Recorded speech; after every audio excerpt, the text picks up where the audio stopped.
Good morning again, ladies and gentlemen. It is indeed a privilege and an outstanding honor for me, especially at the dawn of the August, the month, which has been officially declared the Women's Month, to introduce a woman of substance, Imbawota Gamakaisa, who has blessed us with her presence out of her very tight and very busy schedule. Professor Prof Sithole is an associate professor at the Community Development Program at the University of KwaZulu-Natal. She earned her MPhil and PhD in anthropology from the University of Cambridge, England in 2001. These qualifications were preceded by undergraduate studies at the University of Durban, Westville, and bachelor education schooling in various areas of KwaZulu-Natal, finishing at Folweni High School. A winner of the Department of Science and Technology Young Women Scientist Award for 2011. Mondise, Professor Sithole, is a contributor to social science theory. She writes on the politics of knowledge production, gender, local government, and traditional leadership. Amongst many writings, she has produced a book called Unequal Peers, The Politics of Discourse Management in the Social Sciences in 2009. She has previously worked in the NGO environment on land issues, and just before rejoining the university, she was a senior research specialist at the Human Science Research Council. Her wide consulting experience has also exposed her to development dynamics in the country. Ladies and gentlemen, can we all welcome Professor Prof Sithole.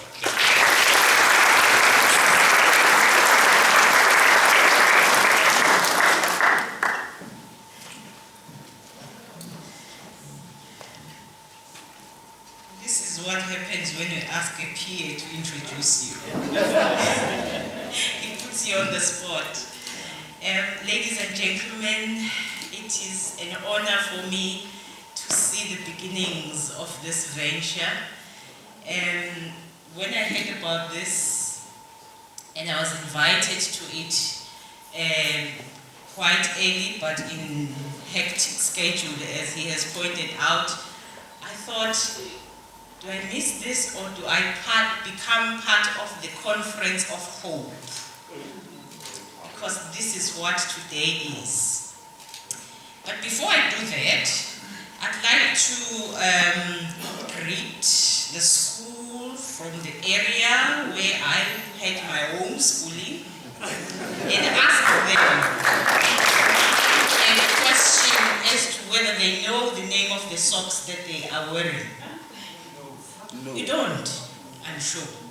In 1978, when I started schooling, we wore those socks, and we called them ring socks. I never thought I'd see them ever again.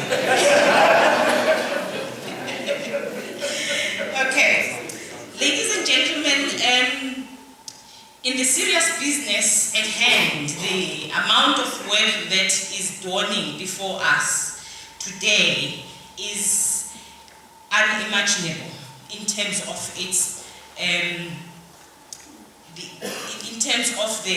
the amount and the density of work that you've just put in the table before you. I say this because I'm one of the people who are beginning to lose hope and to be a pessimist around civil society. And I am here today to confess the reasons why this was happening and to confess as to why it is that I have immediately branded this a conference of hope. In 2006, a prolific writer called Dani Wadada Nabudere once wrote, having been disillusioned in the sector of development, in academia especially, he wrote, "Development theory can now be declared dead, but not yet buried. It can be declared dead because it has been a mismatch between theory and practice, wherever it has been applied. It is not yet buried because its ghosts still linger on in abstruse policy declarations by those forces that stand to gain most through its perpetuation in their development projects. In other words, feeling as though we are saying the right things but are not doing the right things, feeling as though anything that he could possibly say about how to do development has been said already, but the social problems are persisting. He was beginning to feel the frustration and he needed words to verbalize this. I have come here today to confess that I have been tempted many and several times to modify Nabudere's words into the following words. Civil society can now be declared dead, but not yet buried. It can be declared dead because it has been a mismatch between good intentions and bullying by funders and people with other interests, wherever it has been applied. It is not yet buried because its ghosts linger on in good rhetoric by those forces that stand to gain most through abusing civil society to legitimize plans that protect inequality and social imbalances.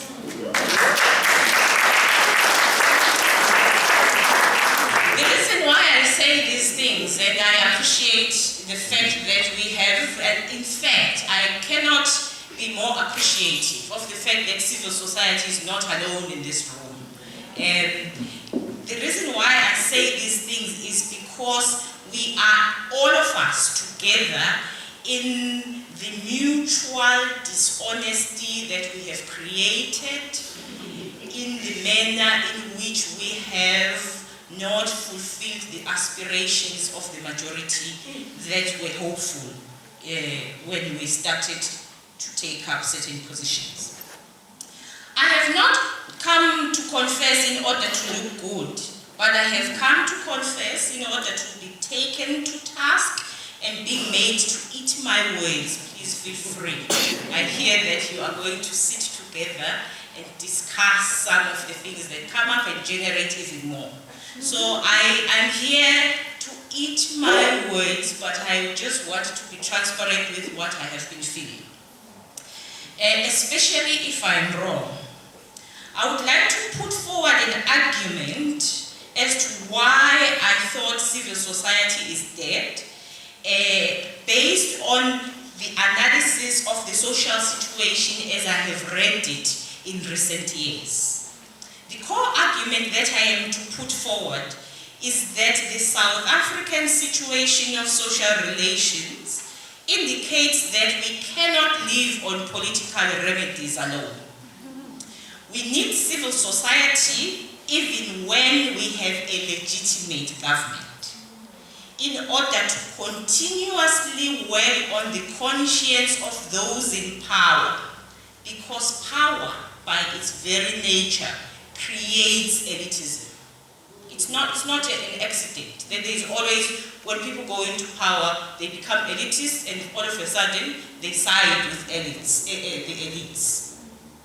So that is the core argument. We continuously need vibrant civil society, even when we have a legitimate government, and possibly this hints to the fact that we pulled back as civil society when legitimate government came into being because we thought everything is sorted. Now, what do I mean by all of this? And what is it that I am saying I have read over the years? What I have read over the years can be classified, if you look at governance and stakeholders alone, into 4 sections. And these 4 sections will be rapidly discussed here in quite a short time. The first is government, okay? Well, I just want to zoom into government a little bit and tell you what it is that I have read that makes me have this kind of argument. Firstly, in its nature, government is a system that packages itself so that citizens can self-service itself onto the packages. You don't see government walking amongst you, knocking at your door, except just before elections, knocking at your door, wondering whether you do have an ID, and if you do you have, and so on and so on.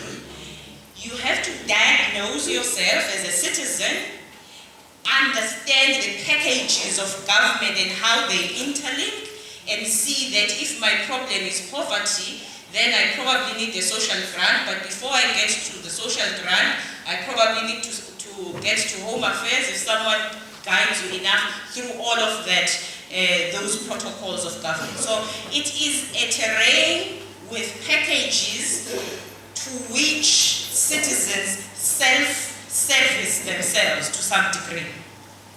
This for me was particularly highlighted in a study that we did when I was part of the HSRC, that was trying to compare with a view to find out why it is that traditional leaders continue to exist in society.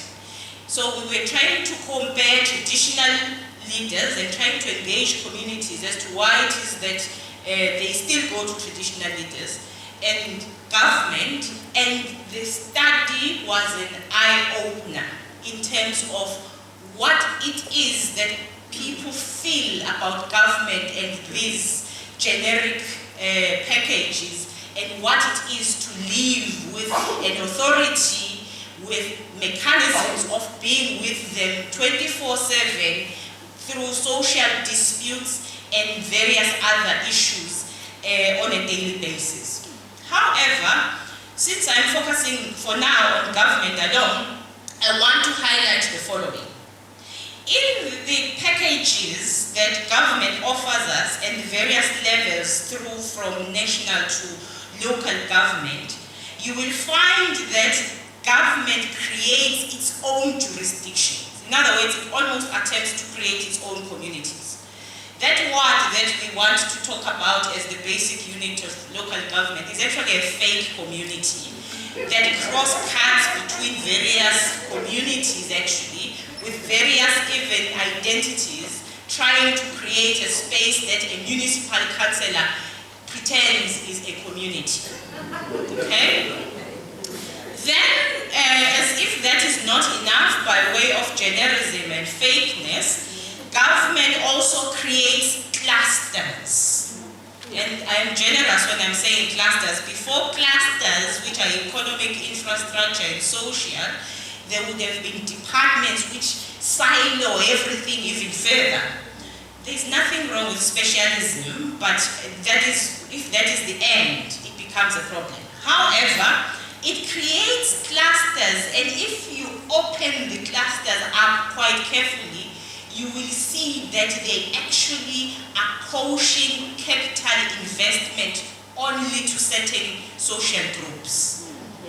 You will see, as you go from here to the airport, that the N3 is yet again under construction.